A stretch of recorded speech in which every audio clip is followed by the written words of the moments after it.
हाय Sagittarius. आपके लिए ये हफ्ता कैसा रहेगा, इस हफ्ते की हम बात करते हैं।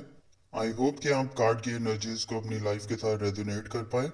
लेकिन अगर आप रेजोनेट नहीं कर पा सकते हैं तो आप इस वीडियो को स्किप भी कर सकते हैं। प्लीज़ हमारे चैनल को सब्सक्राइब, वीडियो को लाइक और कमेंट सेक्शन में अपने कमेंट ज़रूर दीजिएगा। जी, आप कार्ड को करते हैं शफल्स और आपके लिए एनर्जीज को डिस्कस करते हैं। जी, work wise things are awesome. आपके काम में काफी बेहतरी आई है और ऐसा लग रहा है कि आप अपने काम को एक्सपैंड भी करना चाह रहे हैं। या तो ऐसा लग रहा है कि आप टीचिंग के प्रोफेशन से है, काउंसलिंग, या फिर कुछ इस तरह का प्रोफेशन और एनर्जीज। क्योंकि ऐसा लग रहा है जैसे बोलने में आपकी काफी परफेक्शन लग रही है। या तो ऐसा लग रहा है जैसे कि आप कुक हैं, शेफ है, बैंकर हैं, सेल्स का एक्सपीरियंस आपका काफी स्ट्रांग लग रहा है। कुछ ऐसा लग रहा है कि आपने काफी चीजों में काफी चेंज किया है। आपने इनिशिएटिव लिया है और काफी चीजों को आपने चेंज किया है। क्योंकि यहाँ पे ऐसा लग रहा है जैसे कि आप कुछ नई पार्टनरशिप्स, कुछ नए डीड, या फिर अपने एम्प्लॉयज या फिर अपने स्टाफ को आप चेंज करना चाह रहे हैं। कुछ यहाँ पर ऐसा लग रहा है जैसे कि आप कुछ डिस्कवर करना चाह रहे हैं, कुछ नया करना चाह रहे हैं, कुछ नया एडिशन है शायद। कुछ कुछ ऐसा भी लग रहा है कार्ड के एनर्जी से कि शायद आपने कुछ नया ट्रीटमेंट करवाया है, या कुछ ऐसा लग रहा है कि जो भी आपने एक्सपेरिमेंट किया था या फिर ट्रीटमेंट किया था वो कुछ अच्छा नहीं गया है, उसके रिजल्ट्स इतने कुछ अच्छे नहीं आए हैं।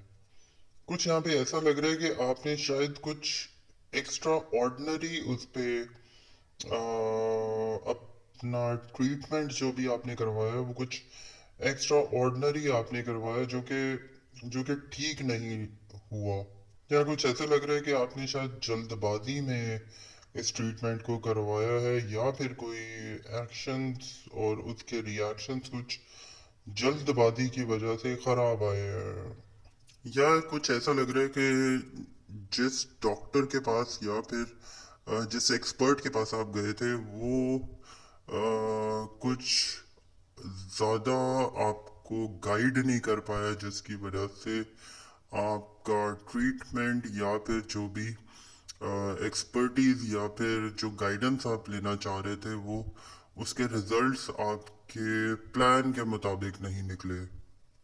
आई थिंक शायद कुछ मिसअंडरस्टैंडिंग की वजह से किसी और एक्सपर्ट ओपिनियन की ज़रूरत थी आपको, लेकिन आपने कुछ जल्दबाजी करके तो इस डिसीजन को किसी के डिसीजन को आपने या फिर किसी की गाइडेंस को आपने इग्नोर किया है। क्योंकि यहाँ पर लग रहा है कि शायद आप कुछ जल्दी में लग रहे हैं, कुछ तेजी तेजी में आप काम करना चाह रहे हैं। लेकिन शायद जो चीज़ खराब थी उसको आप ठीक करने में कामयाब हो जाएंगे। लेकिन आप कुछ ज़्यादा जल्दबाजी में क्यों काम कर रहे हैं? कार्ड की एनर्जीज कुछ इससे डिस्टर्ब लग रही है।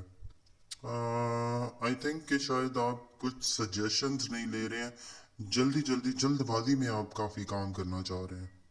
आई think you should wait and take suggestions और फिर उसके बाद आप अपने काम को आगे बढ़ाइए। या शायद आप किसी सरकमस्टांसेस में कुछ फंस चुके हैं जिसकी वजह से आप ये जल्दबाजी में काफ़ी डिसीजंस ले रहे हैं जो कि प्लान के अकॉर्डिंगली चल नहीं रहे। कुछ ऐसी एनर्जीज भी आ रही है कि आपको किसी के जाने का गम है, या फिर कुछ आपको ऐसा लग रहा है कि जल्दबाजी में चीज़ें ठीक हो जाएंगी। लेकिन आई वुड सजेस्ट कि आप थोड़ा सा वेट कीजिए। वेट एंड वॉच ये स्ट्रैटेजी अपनी थोड़ी सी अपनाइए। आपको शायद ऐसा लग रहा है कि शायद जॉब में कुछ चेंजेस आएंगे, या फिर कुछ कॉन्ट्रैक्ट के टूटने का डर है, या फिर कुछ नए मामलात, या फिर कुछ मैनेजमेंट के चेंजेस आपको लग रहे हैं।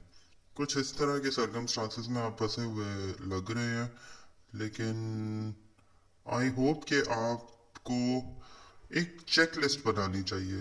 एक चेक लिस्ट बनाइए, चीज़ों को सोचें, और इंतज़ार करें उसकी एक्सपर्ट ओपिनियंस किसी से लें। नाउ लेट्स सी कि आपका मून मैसेज क्या कहता है। आई थिंक आपका मून मैसेज भी यही कह रहा है कि कुछ नया होने नहीं जा रहा, या फिर कुछ नया आना नहीं है। तो वेट एंड वॉच और वेट एंड सी, इसी स्ट्रैटेजी पे आप काम करें। Now one more message, I think आपको किसी के सपोर्ट की ज़रूरत है। जैसे कि हमने पहले बात की कि एक आप चेक लिस्ट बनाए और उस पे किसी से एक्सपर्ट ओपिनियन लें, ताकि चीज़ें बिगड़े नहीं। नाउ पिकअप अ कार्ड में हम आपकी एनर्जीज देखते हैं, कार्ड को करते हैं शफल, और ये रहा आपका answer, there is something better. जी बिल्कुल ठीक, इससे भी ज़्यादा बेहतरीन कुछ होने वाला है। तो वेट एंड सी की स्ट्रैटेजी अपनी अपनाइए, बाकी सब खैर होगा।